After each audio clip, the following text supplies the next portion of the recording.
السلام عليكم ورحمة الله وبركاته. أحمد الله العظيم نصلي ونسلم على الرسول الكريم أما بعد.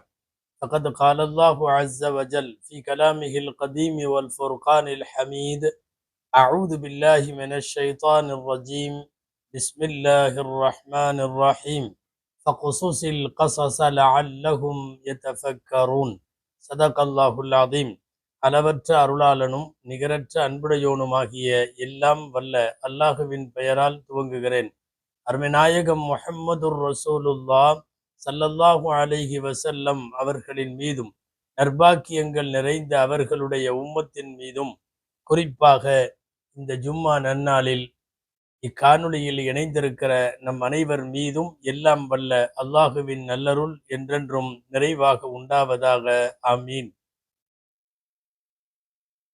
அல்லாஹுவின் பேரருளால் நம்முடைய இந்திய நாடு 80வது சுதந்திர தின விழாவை நாளைய தினம் கொண்டாடுகிற சூழ்நிலையில் சுதந்திர விழா சிந்தனைகள் என்று சில விஷயங்களை நாம் சிந்திக்க வேண்டும். அன்பானவர்களே, அல்லாஹ் சொல்லுகிறான், வரலாறுகளை அவர்களுக்கு சொல்லுங்கள், அவர்கள் சிந்திக்க வேண்டும். ஃபக்ஸுஸில் கஸஸ் லஅல்லஹும் யதஃபக்கரூன். வரலாறுகளை அறிந்து கொள்ளாத சமூகம் வெற்றியடைய முடியாது. உலகத்தினுடைய மிகப்பெரிய வரலாற்று பேராசிரியர் அல்லாமா இப்னு ஹல்தூன் ரஹிமஹுல்லா, உலகத்தில் வரலாறு என்று சொன்னால் இவர்களுக்கு பின்னால் தான் எந்த வரலாற்று ஆசிரியரையும் சொல்ல முடியும். அவர்கள் தங்களுடைய புகழ்பெற்ற முகத்திமா இப்னு ஹல்தூன் முன்னுரையிலே அவர்கள் குறிப்பிடுகிறார்கள், யார் கடந்த கால வரலாறுகளை தெரியவில்லையோ, நிகழ்கால நிதர்சனங்களை உணரவில்லையோ, அவர்களுக்கு எதிர்காலமே கிடையாது என்பது அவருடைய மிகவும் முக்கியத்துவம் வாய்ந்த, பிரபலம் வாய்ந்த, உலகத்தினுடைய தொன்மமான ஒரு பழமொழி. எனவே கடந்த காலத்தில் ஒரு சமுதாயம் தனது வரலாறை தெரிந்து வைத்திருக்க வேண்டும், வாசிக்க வேண்டும், அசை போட வேண்டும், சிந்திக்க வேண்டும், அதனால் பெருமிதப்பட வேண்டும். அப்படிப்பட்ட வரலாறு தான் இந்திய சுதந்திரத்தில் நம்முடைய முன்னோடிகளான முஸ்லிம்களினுடைய தியாக வரலாறு. ஒவ்வொரு சுதந்திர தின விழாவின் போதும் நாட்டு மக்களுக்காக வேண்டி நாட்டு பற்றையும் சுதந்திர சிந்தனைகளையும் ஊட்டுகிற போது மறவாமல் முஸ்லிம் சமுதாயம் கடந்த காலங்களில் இவர்களின் முன்னோர்கள் ஆற்றிய பங்களிப்பை பற்றி தொடர்ந்து சொல்லிக் கொண்டே வருகிறோம். கடந்த கால வரலாற்றை தெரிந்தால்தான் எதிர்காலத்தினுடைய சூழல்களை கட்டமைக்க முடியும் என்ற காரணத்தால். அன்பானவர்களே, வாருங்கள், சுதந்திர விழா சிந்தனைகளில் முக்கியமானது, இஸ்லாத்தில் அடிமைத்தனம் இல்லை, ஆண்டான் அடிமை வித்தியாசம் இல்லை, உயர்ந்தவன் தாழ்ந்தவன் என்கிறது இல்லை, பிறப்பாலோ தொழிலாலோ வர்க்க பேதங்கள் இல்லை, யாரும் யாரையும் அடிமைப்படுத்த முடியாது. சுருக்கமாய் சொல்வதானால் உலகமெல்லாம் ஓர் இறைவனின் அடிமைகள், அவ்வளவுதான். அல்லாஹுவை தவிர, படைத்த இறைவனை தவிர வேறு யாருக்கும் அடிமையாக இருந்துவிடக் கூடாது என்பது இஸ்லாமிய சித்தாந்தம், கோட்பாடு. அடிமைத்தனத்திலே இருந்து விடுதலை, சுதந்திரம் என்பது அது ஒரு இஸ்லாத்தினுடைய கோட்பாடு என்றே சொல்லலாம். நீங்கள் வழிநடுக குர்ஆனை வாசித்தால் திருக்குர்ஆனில் குற்றங்களுக்கு பரிகாரம் வருகிறது. ஏதாவது மார்க்கத்திற்கு முரணான காரியம் செய்தால், சத்தியம் செய்தால், அந்த மாதிரி நேரத்தில் மார்க்கம் அதற்கு குற்றத்திற்கு பரிகாரம் என்ன சொல்லுகிறது தெரியுமா? அடிமையை வாங்கி அவனை அடிமைத்தனத்தில இருந்து சுதந்திரமாக்கு, அதுதான் உனது தண்டனை. உலகத்திலேயே சமய புத்தகங்களில் ஒருவன் இழைக்கிற குற்றத்திற்கு பரிகாரமாக அடிமையை விடுதலை செய்ய வேண்டும் என்பதை சட்டமாக ஆக்கியது இஸ்லாம் மட்டும், திருக்குர்ஆன் மட்டும். அந்த அடிப்படையில் அடிமைத்தனத்தை விரும்பாத ஒரு நாடு, ஒரு சமுதாயம் தன்னுடைய நாட்டை ஆங்கிலேயன் அடிமைப்படுத்தியதை இந்தியாவில் இருக்கிற இஸ்லாமியர்கள் விரும்பவில்லை. பிரிட்டிஷை பற்றி சொல்லுவார்கள், பிரிட்டன் சூரியன் உதிக்காத நாடு என்பார்கள். அப்படின்னா உலகத்திற்கு சூரியன் மறையாத நாடு என்பார்கள். அதாவது உலகத்துல எங்க போய் சூரியன் போயிட்டு இருந்தாலும், எந்த நாடா இருந்தாலும் பிரிட்டனுடைய கண்ட்ரோல். காலனி ஆதிக்கம் என்கிற பிரிட்டனுடைய கட்டுப்பாட்டுக்கு கீழ், அவர்களுடைய அடிமைத்தனத்திற்கு கீழ் 90 நாடுகள் இருந்தது. 90 நாடுகள். ஆனா 90 நாட்டிலையும் உணர்வும் ரோஷமும் மானமும் கொண்டு வெகுண்டெழுந்து என்னை அடிமைப்படுத்த நீ யார்? என் கனிம வளங்களை இயற்கையை கொள்ளையடிக்க நீ யார்? என்னுடைய நாட்டை விட்டு வெளியேறி போ, எங்களுக்கு சுதந்திரம் கொடு என்று பிரிட்டனுடைய பிரம்மாண்ட கதவுகளை முதலில் தட்டியது இந்தியா. 90 நாடுகளில் முதலில் விடுதலை பெற்றதும் இந்தியா. படிப்படியாக பல நாடுகள் பின்னாலே விடுதலை பெற்றது. சிலவற்றை அவர்களை விட்டுவிட்டும் போய்விட்டார்கள். ஒரு தாய்க்கு சமமாக தாய் நாட்டை நேசிக்கிற முஸ்லிம்கள் தாயின் மீது கை வைத்தால் எப்படி தாங்க மாட்டார்களோ, அதுபோல தாய் நாட்டை ஒருவன் அடிமைப்படுத்தியதையும் ஆக்கிரமித்ததையும் அதை அவர்கள் ஏற்கவில்லை. எனவே மூர்க்கத்தனமாக ஆங்கிலேயர்களோடு போரிடுவதற்கு இந்த நாட்டில் முதலும் முக்கியமுமாய் துணிந்தவர்கள் முஸ்லிம்கள் என்பதுதான் வரலாறு. இந்தியாவினுடைய சுதந்திரத்தை பொறுத்தவரை அடுத்த தலைமுறைக்கு இந்த வரலாற்றை சொல்ல வேண்டும் என்பதற்காக இதையெல்லாம் பதிவு செய்கிறோம். பல விஷயங்கள் ஆண்டுதோறும் நீங்கள் செவி மடுத்து செய்திகளாகவும் இருக்கலாம். கிட்டத்தட்ட இந்தியாவினுடைய அத்தனை பள்ளிவாசல்களினுடைய ஜும்மாவின் மெம்பர் மேடைகளில் சுதந்திர முழக்கம் பேசப்பட்டது. பல்வேறு சமயங்களின் ஆலயங்களில் கூட சுதந்திரத்தினுடைய வேட்கையை ஊட்டினார்களா என்பது நாம் அறியோம். ஆனால் முஸ்லிம்களினுடைய வெள்ளிக்கிழமை புனித தொழுகையில் அவர்களின் முக்கியமான ஜும்மா தினத்தன்று அந்த மெம்பர் மேடைகளில் இந்தியாவிற்கு சுதந்திரம் வேண்டும், அதற்கு நாம் எதையும் இழக்க தயாராக வேண்டும் என்கிற சிந்தனையை பள்ளிவாசல்களின் மெம்பர் படிக்கட்டுகள் இந்த நாட்டில் உயர்த்தியது. அந்த குரலை ஒலித்தது. நாடு முழுக்க பல்லாயிரம் மார்க்க அறிஞர்கள், இஸ்லாமிய மார்க்க அறிஞர்கள், உலமாக்கள் என்பவர்கள் ஆங்கிலேயர்களால் கொல்லப்பட்டு ஷஹீதாக்கப்பட்டார்கள். புதுடில்லியிலே மட்டும் 500 உலமாக்களின் சடலங்கள், சிலது கழுத்தறுத்து தொங்கவிடப்பட்டது, சிலது தீ வைத்து கொளுத்தப்பட்டது, சிலது கடலிலே தூக்கி எறியப்பட்டது என்று டெல்லியினுடைய அதை சுற்றி இருக்கக்கூடிய உலமாக்களின் வீர தீர தியாகங்கள் எண்ணிலடங்காதது. இப்படிப்பட்ட தியாக வரலாறு இந்திய சுதந்திர போருக்கு பின்னாலே ஒளிந்து கிடக்கிறது. எல்லாரும் நினைப்பது போல் 1947 சுதந்திரம் என்றால் ஏதோ ஒரு 40 வருஷமா போராட்டம் நடந்து ஜெயிச்சதாக நினைத்து விடக்கூடாது. இது 200-300 வருஷத்தினுடைய போராட்டம். முதலாக சுதந்திரம் வேண்டும் என்று ஆங்கிலேயனுக்கு எதிராக இந்த மண்ணில் ஒலித்த முதல் குரல் 1757. நாம் இப்ப 2026 இருக்கோம். சுதந்திரம் 1947 கிடைச்சது. 1907 நாம் பேசுவது 1757. சற்றேற குறைய 200 ஆண்டுகளுக்கு முன்னாலே வங்காள சிங்கம் சிராஜுத்தௌலா என்பவர் ஆங்கிலேயனை அச்சுறுத்தினார், கிடுக்கி பிடி போட்டார், வெளியேற வேண்டும் என்று நிர்பந்தித்தார். உலகத்தில் எத்தனையோ நாடுகளின் வீரர்களை கண்டெல்லாம் பயப்படாத பிரிட்டிஷ் சிராஜுத்தௌலாவை கொண்டு நடுங்கியது என்பதுதான் வரலாறு. 1757 நவாப் சிராஜுத்தௌலாவினால் தொடங்கி வைக்கப்பட்ட சுதந்திரத்தினுடைய அந்த முதல் பொறி பற்றி கொண்டது 100 வருஷமாக. 1857 வருகிற போது மன்னர் பகதூர் ஷாவெல்லாம் களத்தில் இருக்கிறார், வீதியில இறங்குகிறார். வெள்ளையனை விரட்டிய தீர்வோம் என்கிற கோஷ முழக்கத்தோடு பகாதூர் இறங்கியதெல்லாம் 1857. ஏறத்தாழ அவர்களெல்லாம் போராடி 100 வருஷத்திற்கு பின்னாலே தான் சுதந்திரம் கிடைத்தது.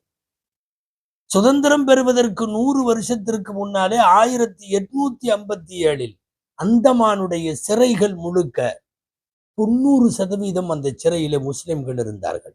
இந்த வரலாற்று ஆசிரியர்கள் எழுதி தருகிற தெளிவான செய்தி. மசூம்தார் என்று சொல்லக்கூடிய ஒரு வரலாற்று ஆசிரியர் சொல்லுகிறார், நான் அறிவேன், மால்டா சிறையில் சந்தித்திருக்கிறேன். 20-30 வருஷமாக அங்கேயே வாழ்ந்து மறைந்த மடிந்த முஸ்லிம் தலைவர்கள் மால்டா சிறையில இறந்து போனார்கள்.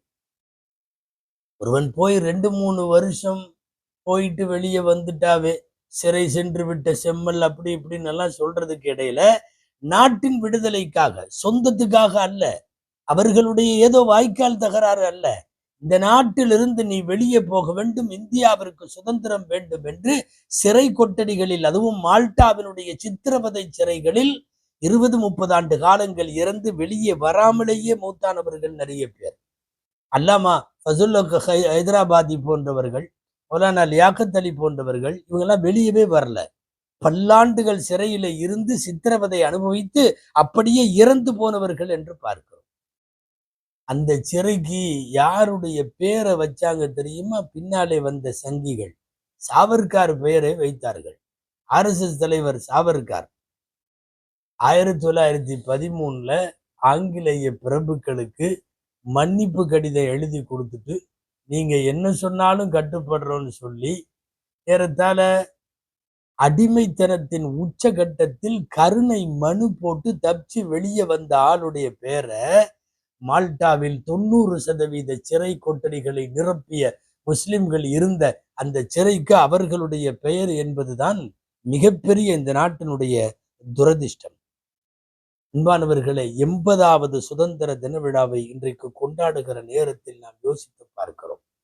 இந்திய முஸ்லிம்கள் இந்திய விடுதலைக்கு என்ன செய்தார்கள் என்பதற்கு வேறு சாட்சியெல்லாம் தேவையில்லை. டெல்லியில் இன்றைக்கும் பிரம்மாண்டமாய் நின்று கொண்டிருக்கிற இந்தியா கேட் தூணில நீங்கள் போய் பார்த்தால் அங்கே சுமார் 95,300 பேர், சுமார் 1,00,000 பேர், யார் யாரெல்லாம் சுதந்திர வேள்வியில் இறந்து போனார்கள் என்று பட்டியல் இருக்கிறது. 95,300 பேர்த்துல அங்கே நீங்கள் போய் பார்த்தால் தெரியும் 61,945 பேர் முஸ்லிம்கள் இன்றைக்கும் இருக்கிறது. அதை எடுக்க முடியவில்லை, அப்படிப்பட்ட ஒரு வரலாற்று தொன்மம்.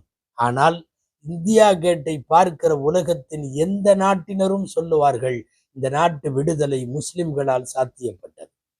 இங்க ஒண்ணு சொல்ல வேண்டும், பேதப்படுத்தி பிரிவினையை உண்டாக்குவதற்காக நாங்க தான் விடுதலை வாங்கி கொடுத்தோன்னு பேசல. நான் சொல்ல வருவது, எல்லா சமயத்தவர்களும் சேர்ந்து விடுதலைக்கு உழைத்தார்கள். அன்றைக்கு சமய ரீதியான சண்டைகளை உருவாக்குகிற சங்கிகள் இல்லை. எனவே எல்லாரும் சேர்ந்து போராடினார்கள். பெரும் பங்களிப்பை முஸ்லிம்கள் செய்தார்கள் என்று சொல்ல வருகிறோம்.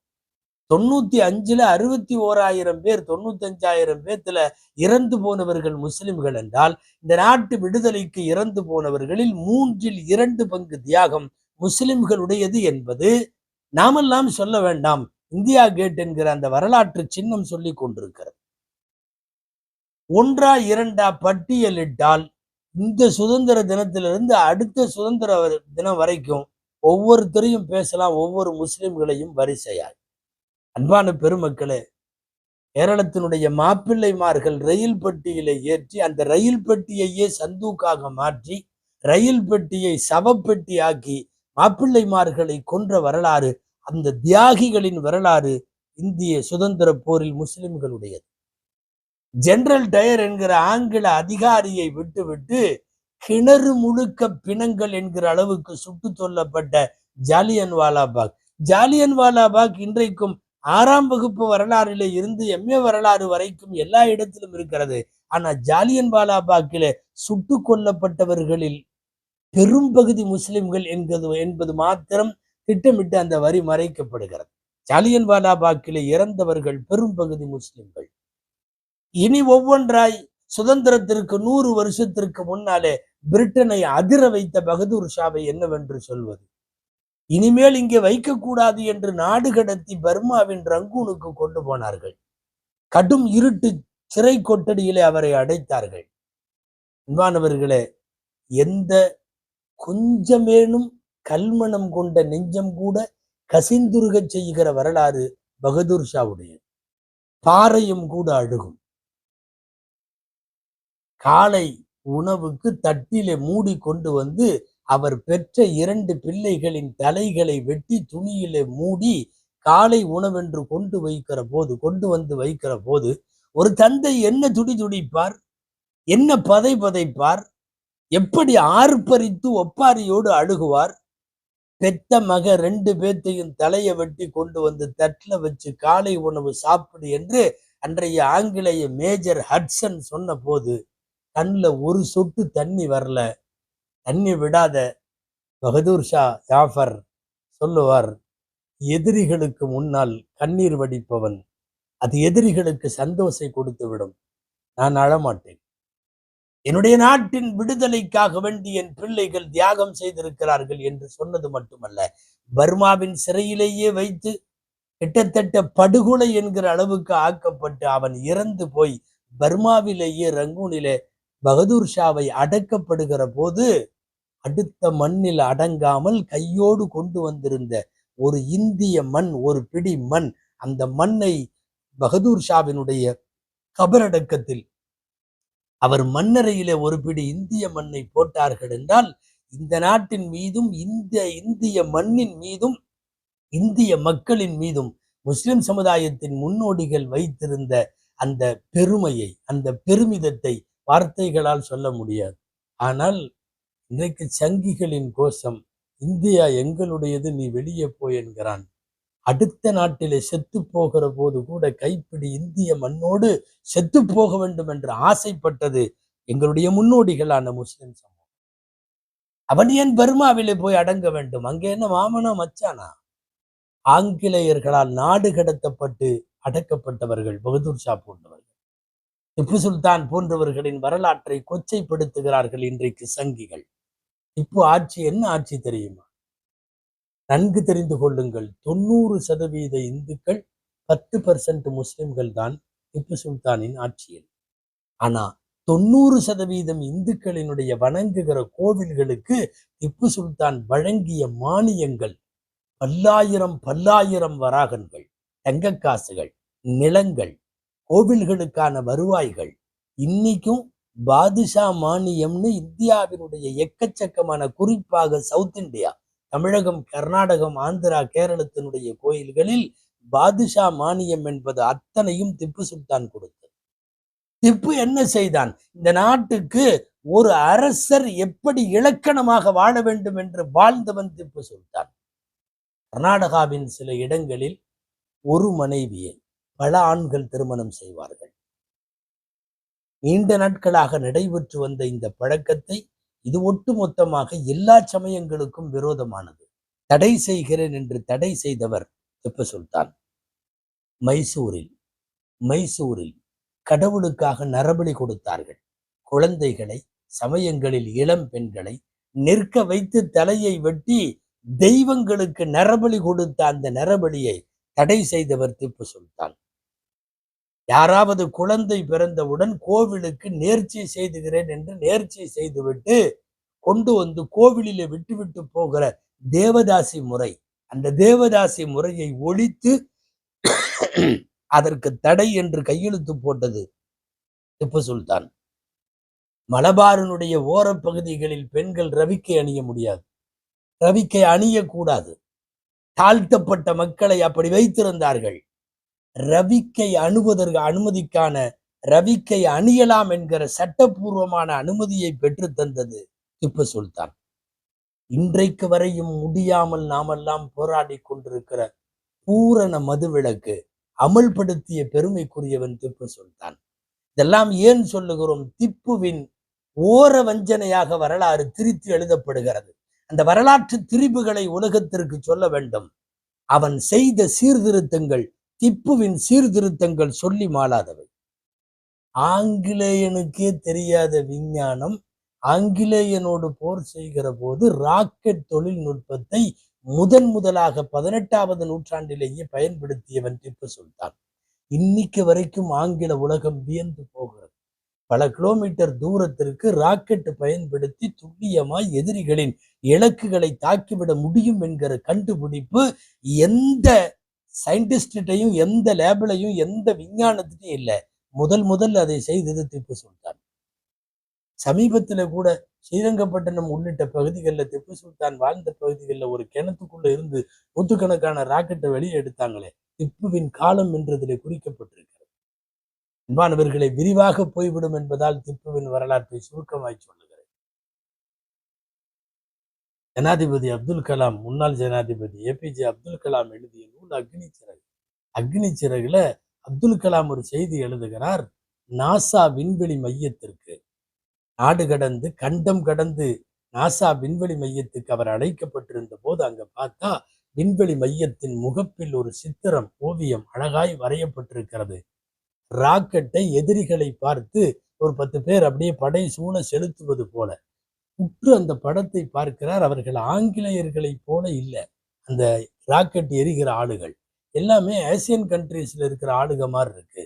விவரங்களை விசாரிக்கிற போது நாசா விண்வெளி மையத்தில் சொல்லுகிறார்கள், உங்கள் நாட்டின் திப்பு சுல்தான் பிரிட்டனுக்கு எதிராக முதலாக ராக்கெட்டை பயன்படுத்திய ராக்கெட் தொழில்நுட்பத்தை தந்தவன். எனவே அந்த திப்புவை பெருமைப்படுத்த உலகத்திலேயே இன்றைக்கு பெரிய விண்வெளி ஆய்வு மையம் என்று சொல்லுகிற நாசாவின் வாசலில் நான் அதை பார்த்த போது திப்பு சுல்தானை நினைத்து பெருமைப்பட்டேன், புல்லரித்து போனேன், சிலிர்த்து புலகாங்கிதம் அடைந்தேன் என்று அக்னிச்சிறகுகளை எழுதியிருக்கிறார் அப்துல் கலாம். திப்புவை சங்கிகள் இங்கே வரலாற்றை மாற்றுகிறார்கள். திப்பு போல் ஒரு சீர்திருத்தவாதி இல்லை. இந்திய விடுதலை போரில் கடைசி வரைக்கும் ஆங்கிலேயனால் அவரை கொல்ல முடியவில்லை. துரோகமாய் வரவழைத்து பின்னாலே இருந்து துரோகத்திலேயே காட்டி கொடுத்த துரோகத்தால் திப்பு கொல்லப்பட்டான்.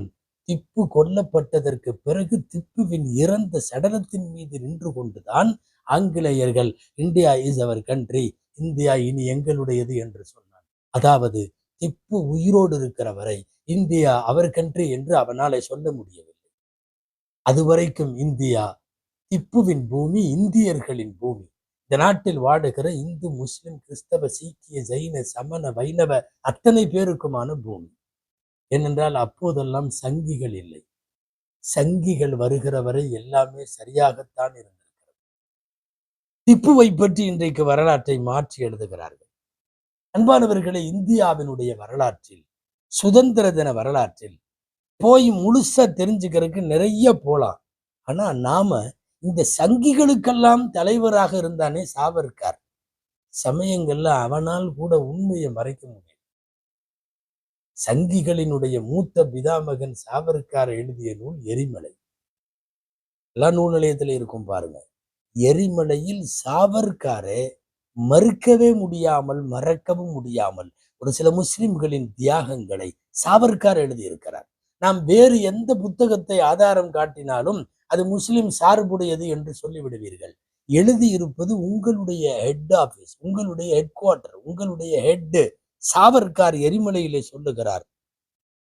இந்தியாவில் இஸ்லாமியர்கள் தியாகங்கள் நிறைய புரிந்தார்கள். ஒரு நவாபை கைது செய்கிறார்கள். ஒட்டுமொத்த ஊரில் உள்ள இந்துக்கள் எல்லாம் கதறி கதறி நவாபை கைது செய்த போது அழுதார்கள். நவாப் அந்த அளவுக்கு மனிதநேயம் மிக்கவராக இருந்தார் என்று எழுதியிருப்பது சாவர்கார். அவருடைய நூல் எரிமலையிலே. கிராமங்கள் எல்லாம் பச்சை கொடி கட்டி இருந்தது, இந்துக்கள் வீடுகளிலும் முஸ்லிம் கொடியை கட்டி இருந்தார்கள் என்று எழுதுவது சாவர்கார். அவருடைய புத்தகம் எரிமலையில். சாவர்கார் எழுதுகிற செய்தியில ஒரு ருசிகரமான செய்தி உண்டு. ஒரு மௌலவியின் மரண சாசனம். இதை எழுதியிருக்கிறதும் சாவர்கார் தான் எரிமலை புத்தகத்துல. அதாவது ஒரு மௌலவியும் ஒரு ஆங்கிலேயனும் ஃப்ரெண்ட் ஆயிட்டாங்க, 2 பேரும். ஆங்கிலேயர்களால் தண்டிக்கப்பட்டு மௌலவிக்கு மரண தண்டனை. அவரு இறக்க போறார். மரணப்படுக்கையில் இறக்க போகிற அந்த மௌலவிட்ட பிரிட்டிஷ்கார், அவன் ஆங்கிலேயன், கேட்கிறான், உனக்கு கடைசி ஆசை ஏதாவது இருக்குதா? அப்ப அவர் தெளிவா சொன்னாரு, நீ எதுவும் தப்பா நினைச்ச கூடாது, நான் என் உள்ளத்துல உள்ளதை சொல்றேன். நான் இறக்க போறேன், இப்போ என்னுடைய நாள் முடிந்து விட்டது. என்ன என் கையால ஒரு 2 ஆங்கிலேயனை எனது நாட்டுக்காக கொலை பண்ண முடியாம நான் போறேனே என்ற வருத்தத்தை தவிர என் மரணத்தில் எனக்கு எந்த வருத்தமும் இல்லை என்று சொன்னபோது அந்த ஆங்கிலேயன் அதிர்ச்சி உற்று போனான். இந்த அளவிற்கு கூட ஆங்கிலேயர்கள் மீதான, காலனியின் மீதான எதிர்ப்பும் சொந்த நாட்டின் மீதான சுதந்திர வேட்கையும் இருக்குமான்னு ஆச்சரியப்பட்டு போனான் என்று எழுதுவதும் நாம் எழுதல, முஸ்லிம்கள் எழுதல, சாவர்கார் எழுதிய எரிமலை புத்தகத்திலே இருக்கிறது. சாவர்கார் மறந்தும் கூட அவர் மறுக்க முடியாத ஒரு இடத்தில் எழுதுவது மௌலவி அகமது ஷா என்பவர். அகமதுல்லான்னு சொல்லுவாங்க, அகமது ஷான்னு சொல்லுவாங்க. இன்றைக்கு எங்கள் பூமி என்பதை போல சில பேரால் ஆக்கிரமிக்கப்பட்டிருக்கிற அயோத்தியிலே தான் அகமது ஷா கொல்லப்பட்டார். சாவர்கார் அந்த வரலாற்றை எழுதுகிற போது எத்தனை தடவை அழுதிருப்பான்னு தெரியல. சாவர்கார் எழுதியிருக்கிறான், மௌலவி அகமதுல்லாவை துரோகத்தால் கொண்டார்கள். அயோத்தியின் அரசரை சந்திக்க அப்பாயின்மெண்ட் கேட்டப்போ, ஆளை விட்டு கேட்டப்போ அவரையே வர சொல்லுன்ட்டாங்க. அரச முறையில் சந்திக்க வந்தவனை வாயில் கதவை மூடிட்டாங்க. அகமது ஷா யானையோடு வந்தவர் யானையை விட்டு மோதச் செய்தார். அந்த மிகப்பெரிய ராட்சச அரண்மனையின் கதவை யானை மோதி மோதி மோதி இன்னும் ஒரு தடவை இடிச்சா கதவு விழுந்துருங்கிற அளவுக்கு வரும்போது அந்த அரசன் ஜெகநாத் சிங் அவனுடைய தம்பியை விட்டு சுட்டு கொன்றார்கள் அகமது ஷாவை. அப்புறம் ஆங்கிலேயன்ட்டு தெரியப்படுத்தினாங்க, நாங்க சுட்டுட்டோம், அகமது ஷா அவுட்டு என்று சொன்ன போது ஆங்கிலேயன் அடைந்த ஆனந்தத்திற்கு அளவே, இந்தியாவே செத்து போன மாதிரி அவனுக்கு ஒரு ஃபீலிங். மௌலவி அகமதுல்லா செத்தப்போ அப்ப சொன்னா, அகமதுல்லாவோட தலையை மட்டும் அறுத்து அயோத்தியில நடுவுல வைக்கணும், ஏதாவது ஒரு கம்பியில சொருகி 50,000 உனக்கு. அன்னைக்கு 50,000, இன்னைக்கு 50 கோடிகளை தாண்டும் அது. அதற்காக வேண்டி மௌலவி அகமதுல்லாவினுடைய தலையை அறுத்து கொண்டு வந்து கம்பியில சொருகி, ஆங்கிலேயனுக்கு எதிராக இனி எவன் மூச்சு விட்டாலும் இந்த மாதிரி தண்டனை தான் காட்டுறதுக்கு கொண்டு வந்து சொருகியவர்கள் அயோத்தியில் அப்போது ஆண்டு கொண்டிருந்த இந்தியர்கள். அதாவது ஆங்கிலேயனுடைய கைக்கூலிகள் துரோகத்தால் அகமதுல்லாவை கொண்டார்கள். அகமதுல்லா போல இந்தியாவிற்கு பிரியமான ஒரு வீரனை நான் பார்க்கவில்லை என்று எழுதுவது நாம் அல்ல, சாவர்கர். உங்களால் கூட மறக்க முடியாத இந்தியாவினுடைய தியாகங்கள் முழுக்க முழுக்க முஸ்லிம்களால் அந்த தியாகங்கள் எல்லாம் எழுதப்பட்டிருக்க. தாருல் உலூம் தேவபந்தினுடைய உலமாக்கள், அல்லாஹ் அக்பர், நீ மால்டா சிறைக்கு கரெக்டா யாரு பேராவது வைக்கணும்னா ஷேகுல் ஹிந்த் மஹமூதுல் ஹசன் ரஹ்மத்துல்லாஹி அலைஹி பேர் தான் வைக்கணும். பல்லாண்டு காலங்கள் அங்கே இருந்தவர்கள்.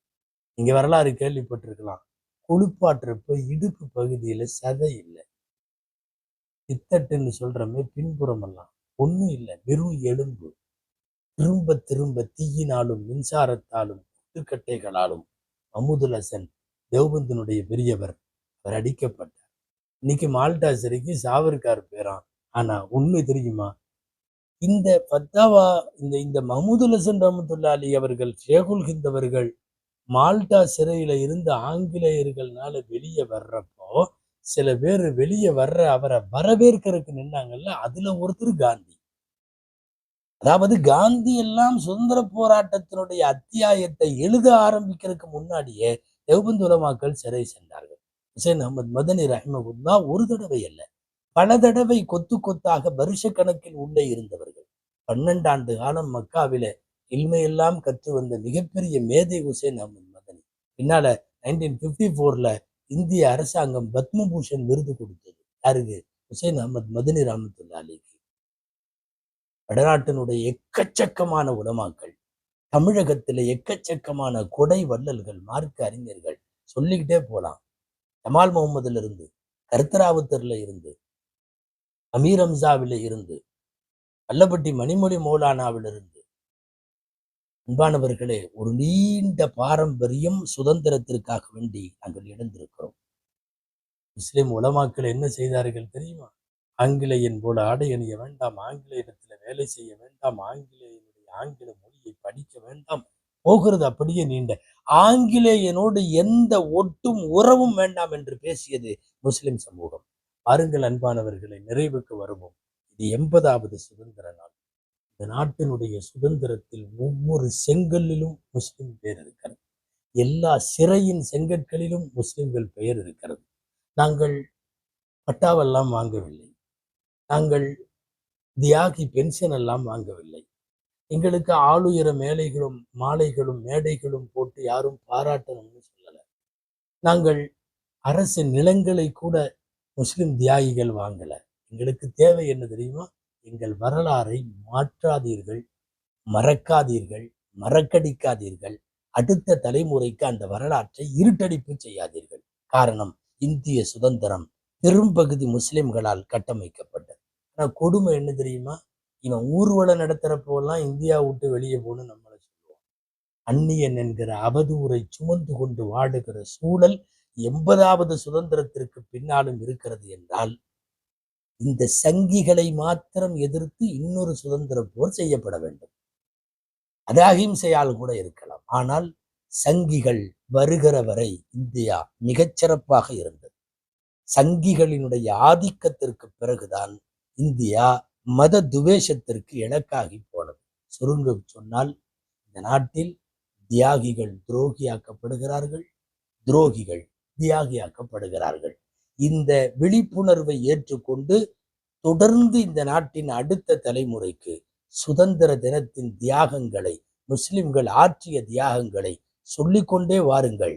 எல்லாம் வல்ல இறைவன் இந்தியாவை தாய்நாடாய், இஸ்லாமை வழிபாடாய், இந்த நாட்டில் இருக்கிற எல்லா சமயத்தோரோடும் இணங்கி வாழக்கூடிய பாக்கியத்தை தருவானாக. நம்முடைய பெரியவர்கள் சொல்லி தந்தது போல் அல்லாஹுவை வணங்கி வாழ்வோம், இல்லாதவர்களுக்கு வழங்கி வாழ்வோம், எல்லோருடனும் இணங்கி வாழ்வோம். இறைவன் ஏற்பானாக. ஆமீன். வாஹிர் தஅவானா அல்ஹம்துலில்லாஹி ரப்பில் ஆலமீன். அஸ்ஸலாமு அலைக்கும் வரஹ்மத்துல்லாஹி வபரகாத்துஹு.